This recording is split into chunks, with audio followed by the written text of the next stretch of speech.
I used to love going to Sunday school. People don't know this about Trump. They think, oh, Trump, Trump. But the truth is, I went to Sunday school. And I loved going to Sunday school. And I did for years. And I learned a lot. And I learned about God. And that was probably the greatest thing I've ever learned. Forget all the business stuff. My father was a worker. And he loved to work. He'd work on Saturdays. He'd work on Sundays. He just liked it. He'd go to church. But after church, he'd go and work. And he'd build homes. And at night, he'd go to these major sites with teams of people. And he'd scour the sites for nails and sawdust. I was no different when I was 20 years old, believe me. I wanted to be successful. I wanted to get out of Brooklyn. I said, Pop, I love you, but I want to get out of Brooklyn. I love Brooklyn, but I want to get out. My father was a builder in Brooklyn and Queens. He built moderate income housing and some low income housing. He was really good at what he did. He was a real professional. And I learned a lot just sitting at his knee, listening to him from the time I grew up. And I just learned a lot about negotiating. I learned a lot about building. And he built, some really good stuff. He built some jobs out in Brooklyn and Queens, out in the boroughs of New York, for low and moderate income people. And, he did a really good job at what he did. He just loved it. And I think more than anything else, not because of what he taught me lots of different things. But I watched him be a happy man and work until he was literally 93. He was 93 years old when he died. If I give you one message to hold in your hearts today, it's this: never, ever give up. There'll be times in your life you'll want to quit, you'll want to go home. When your story goes from here, it will be defined by your vision, your perseverance, and your grit. It's called the road less traveled. I know that each of you will be a warrior for the truth. I had a brother, Fred, who was sadly an alcoholic, a serious alcoholic. He was much older. He was 10 years older than me, 11 years older than me, and he was as good-looking a guy as you've ever seen. He had everything going, the best personality. I have a bad personality compared to Fred, but he started drinking, and he also smoked a lot, and I didn't like seeing that. I think it started in college, frankly, but it got progressively worse. And he was really unable to stop, and he'd always tell me, don't you ever drink, and don't you ever smoke. He'd add the smoking in because he smoked and he drank. And it hugely affected his health and hugely affected even his look. So I never drank. I really, when you talk about my father, I learned a lot from my father, but I learned a lot from my brother Fred. And he set an example. It wasn't maybe the example that people would think, but it really was, in its own way, an example. Over the years, as you have great victories and a couple of defeats, and hopefully they're only minor defeats, you learn to be a little bit more conservative. That's very important to people now. We must always remember that we share one home and one glorious destiny. Whether we are brown, black, or white, you will build a future where we have the courage to chase our dreams no matter what the cynics and the doubters have to say.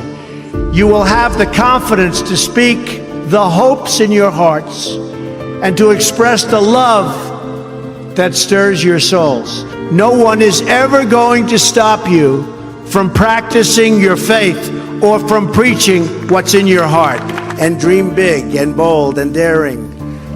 We have to do that. And always have the courage to be yourself.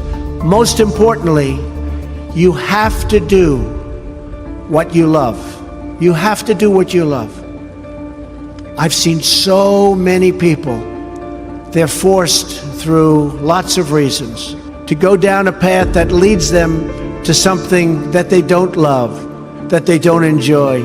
You have to do what you love, or you most likely won't be very successful at it.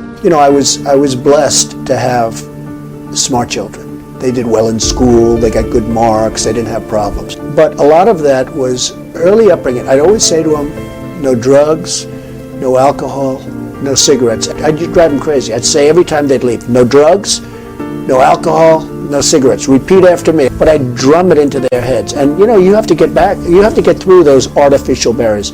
I call them artificial barriers because you can do something about it until it's too late. Once it's in your system, it's very hard to stop.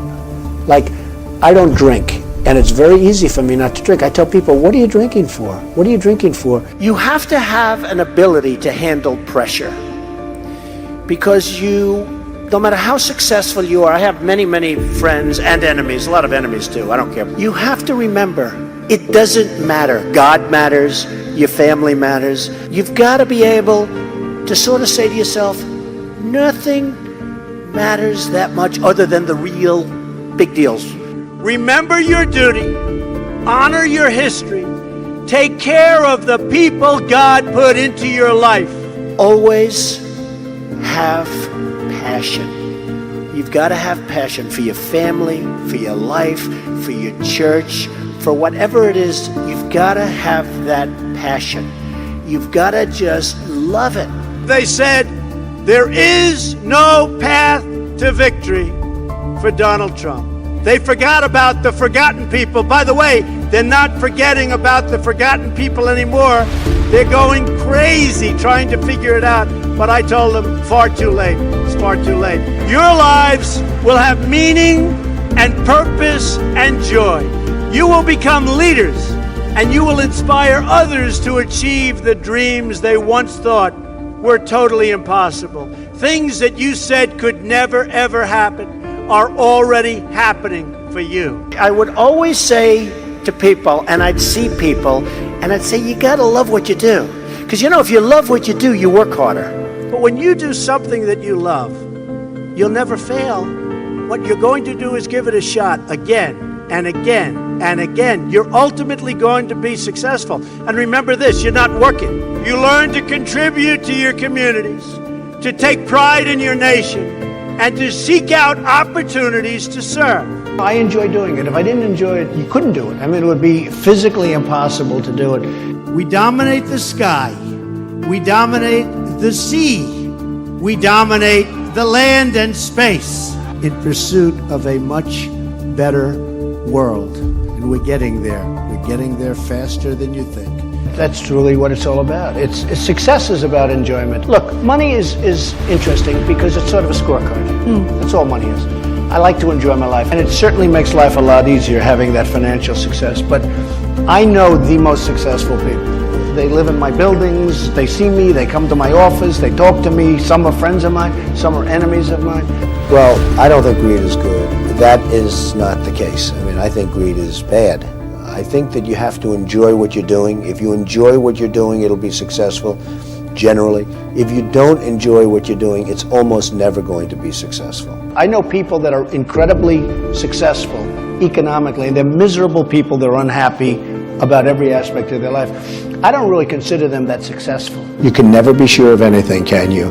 The answer was something else. You have a lot of people that don't tell the truth. There is a certain advantage to having a certain degree of paranoia. You watch, you can be a little bit careful, you watch what's happening behind your back, and I think that's probably very true in business. I think that the paranoia cannot be carried to a life-shattering crisis point, but I think it's good to always know that people are out there and they're looking to throw you off your throne. But I think success brings great enjoyment, and certainly it has for me. I've met many great people in the media, tremendous people, writers, etc., journalists, and they're very honorable. I've also met some of the most dishonest people I've ever met in the media. I've met some really terrible people. I've met many people in the media that know they're doing the wrong story, but it's a better story if they write it the way. And I say, that was the wrong story. They say, well, my editors wanted it that way because it's a better story. And it was a lie. But I've met some very great journalists and some very fair journalists and some tough. I don't mind, if I get criticized for something, I don't mind if it's honest. And a lot of times the writers know it's dishonest. I've had people tell me, I know it's wrong, but it's a better story. That's dishonest. And I don't like those kind of people.